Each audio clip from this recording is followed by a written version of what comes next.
Thanks for having us today. We are NABR. We are a fairly young startup. We closed our seed round in April 2021.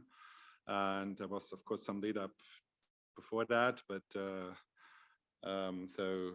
we are like 10 months into the endeavor. We are co-founded by Bjarke Ingels and Ronnie Bahar and Nick Jim, which some of you might know from Google X Days. So we had this looks different on my screen slightly.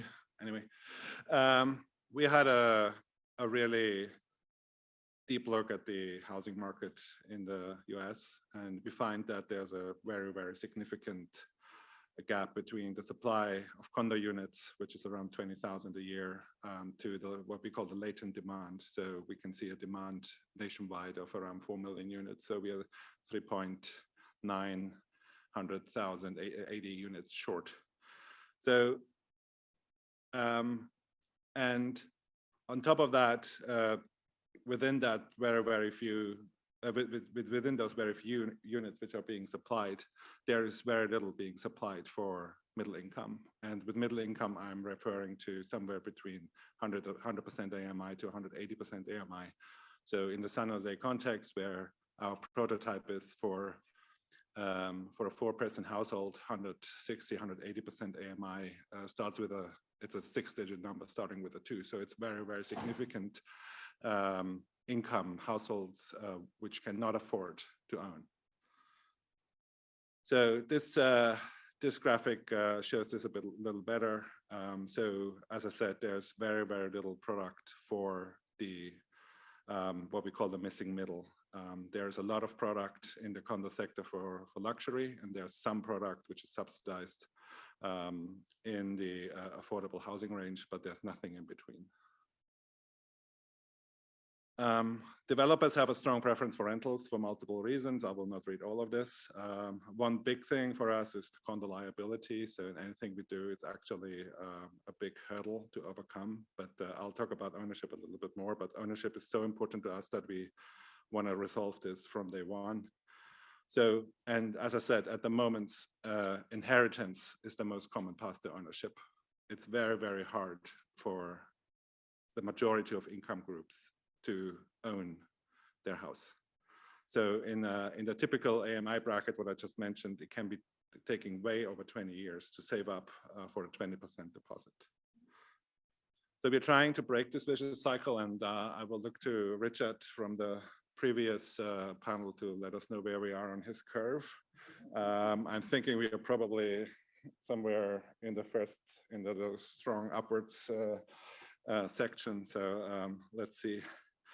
So what our mission is, we want to build sustainable communities by enabling middle income home ownership.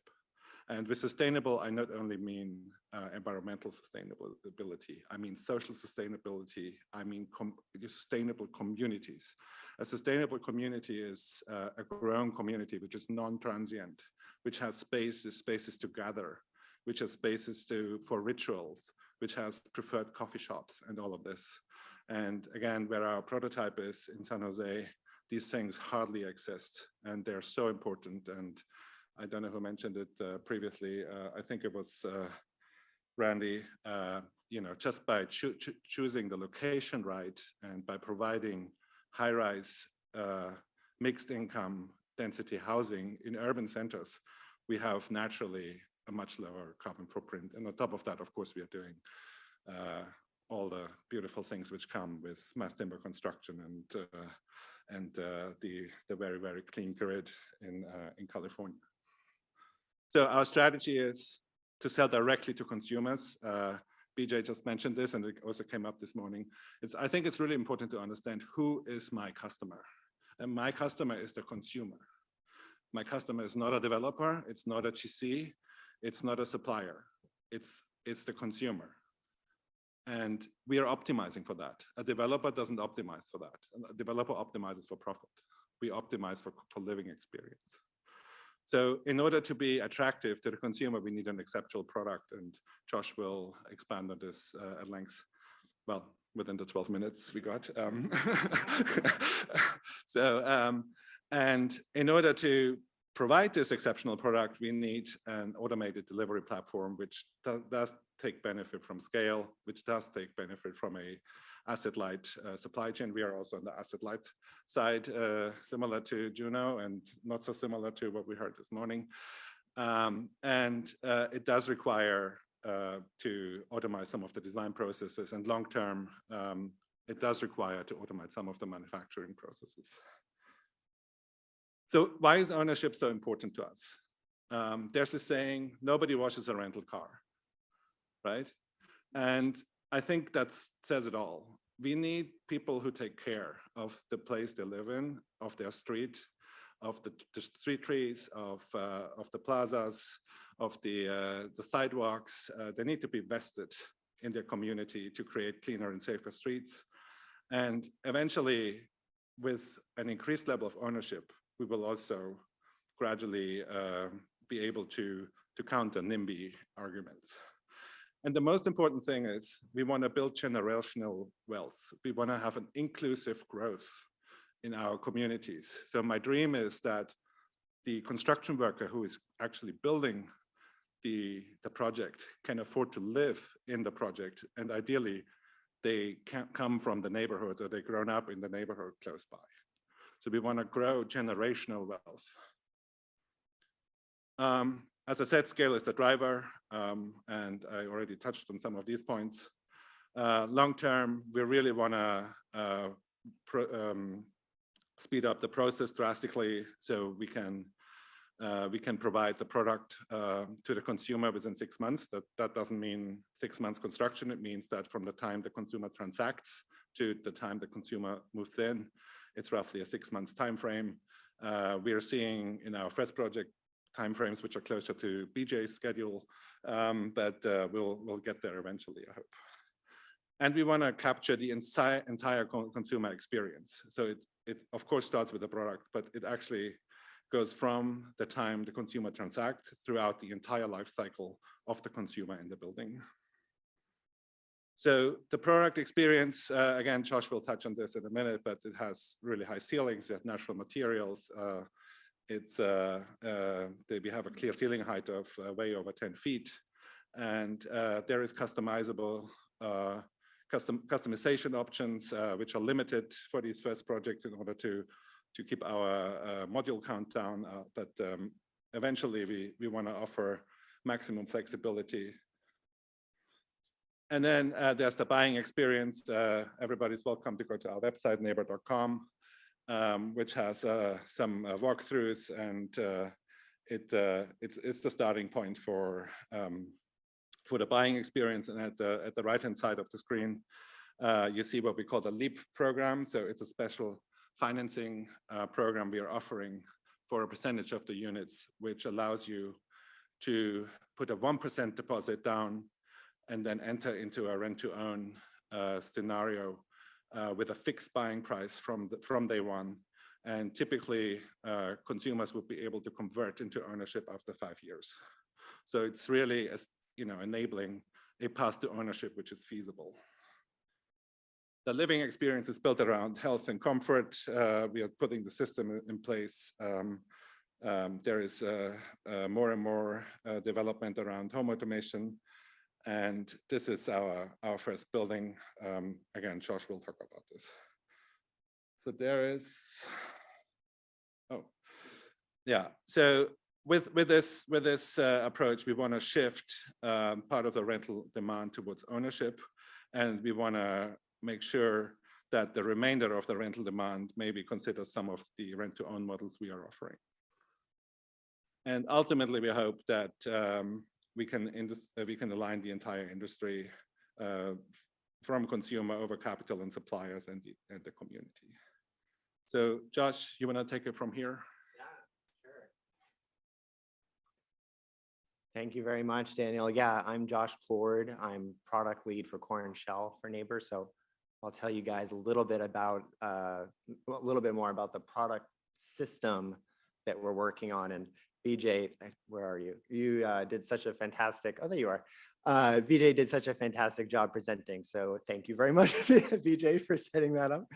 Good. A little fun fact, Daniel and I both worked at Foster and Partners. Well, BJ was at Apple on the main campus building. So yeah.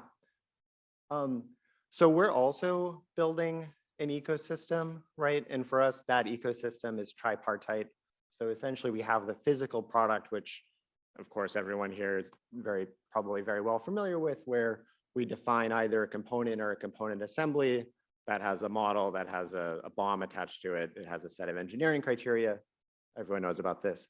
We are going with an asset light approach as well, very similar to Juno. So we are setting up strategic supply chain partnerships with preferred partners that we will essentially, that layer will live on top of the individual projects. And then thirdly, this is knit together with both a front end and a back end software platform that combines user preferences with essentially an ERP material ordering system that will connect to our supply chain. So those are the three parts. And I thought, before we show images of the product, I actually thought it would be good to talk a little bit about what are the product drivers for us, how would we, out of the wide swath of everything that we could do, how do we make decisions about what's important? And so thing number one, Daniel mentioned this a little bit, but essentially, we want to create spaces which contribute to human flourishing. So it's taking it beyond user experience. It's actually what creates the best environment possible in a domestic setting to really advance human experience. And as Daniel was saying earlier, create a path to ownership and a path to wealth generation. So that's super important. The second most important thing in our minds is, how can we really address the climate crisis in a responsible way? And we're definitely going for net zero by 2030. This is a goal of ours. But even beyond that, we want to actually start thinking about biocontributive sustainability. And then, of course, the other drivers for us from a product standpoint are, cost savings on construction, faster assembly, and reduced risk. Everyone is very well familiar with those items. In terms of how we think about the product line customization logic, we're really interested in standardization of principles, not necessarily standardization of objects. So how do we create a process with our supply chain partners that unlocks scale while also offering a unique architectural expression on an urban level, and also offering a layer of custom tailoring to the users? So essentially, we like to put the different product lines along this spectrum where something is either more standardized or something is more customized, and that more or less looks something like on the screen. And of course, our delivery platform allows us to automate more of the manual processes that would typically done in a more traditional way. So an example of how that works from standardization to customization, the structure that we're going for is a timber post and beam structure, and the facade, the waterproofing line, the glazing that sits on it is pretty simple. It's a very simple regular grid. In order to respond to different contexts, the balcony system is actually what mediates that reading of the building. So the balcony system can essentially provide a different reading depending on which project we're talking about. So this is the timber structure. For us, speed of erection is super key, super critical. Not only does it, of course, reduce construction costs, but also it limits our time to market from when somebody orders a unit to when they actually are able to move in. That's fairly important to us as well. So if anyone's working on actually fast cores, I would love to talk to you. A little plug. At the moment, we're using cast in place. Everyone's familiar with timber. That's essentially what the structure looks like. And then, of course, as you go up, you can see the waterproofing line relatively standardized, and then the balconies on top of it. And of course, we don't want to be replicating sameness from project to project. So essentially, we could have very different balcony expressions on different buildings as we go through it. Yeah, as we go through it. And one of the reasons why we're focusing on the balcony as a product line is because when you're thinking about multifamily residential in an urban space, our research shows that having access to exterior space, especially in the time of COVID, is something that is missing. It's an opportunity in the market, and it's something that's really lacking from the current offering. So essentially, we're thinking about these actually as outdoor rooms. What you're looking at is roughly 30 feet wide by about 9 foot deep. So it's actually incredibly generous. And we're also going for a certain degree of biophilia of planting. Yep. That's a view from inside looking out. And then switching to the interiors, similarly to the balconies, the interiors will work in tandem with a standardized superstructure and with standardized principles. But there will be a level of optionality that we're offering to the users vis-a-vis our software platform interface. So thinking about how individual components can be organized into assemblies, and then how those assemblies can be arranged within a unit. And even that component assembly can be configured. And essentially, we're interfacing with customers in a more automated way vis-a-vis our website. And if this works, this is going to be a quick tour, hopefully. So you can see this is outdoors on the balcony. That's actually San Jose, over to the left. We want the facade to essentially open, so it's a sliding system, so you're connecting an indoor and outdoor experience. And then you're moving through, you can see the exposed mass timber. We're going for an AMMR with the city of San Jose to allow for that with the type 4A building. That's the kitchen, view of the bedroom. And so the vision is essentially that, the user will be able to walk through here, click on different components, change the finishes, make their appliance selections, be able to even change the layout if they want to eventually. All of this is obviously an organic process. So the more we go along, we believe we'll be able to offer more and more customization. Yeah. Let's not play the video again. Just a few quick slides. Yep. Yep. Cool. We don't want to disappoint Daniel. Yeah. So we'll show you the first project. This is going to be happening down in San Jose. We hope to break ground towards the end of the summer. We've chosen the SOFA district, which is south of First area, if I'm getting that right, as our first community, which is right near San Jose. If you guys know San Jose, it's right near San Jose State University and also the downtown core. And the building that you're seeing in the foreground where it says MVP SOFA 1, that's the first project. We're entitling 3 buildings at once. So the other 2 will be in a phased construction schedule. That's another view looking the opposite way. And then this is also really interesting. So San Jose is probably, as a lot of people know, is going through a renaissance at the moment.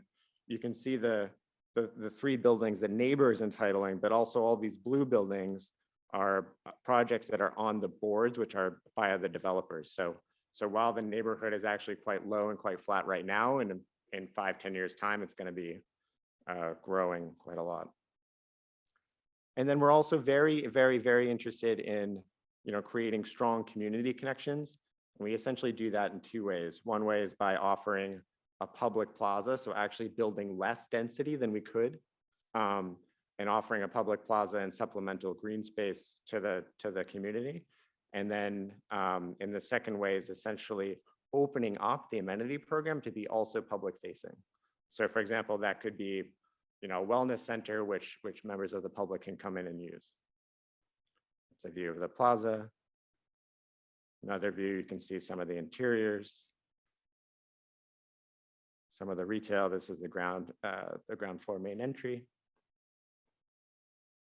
And that's it. So thank you all so much. Yeah.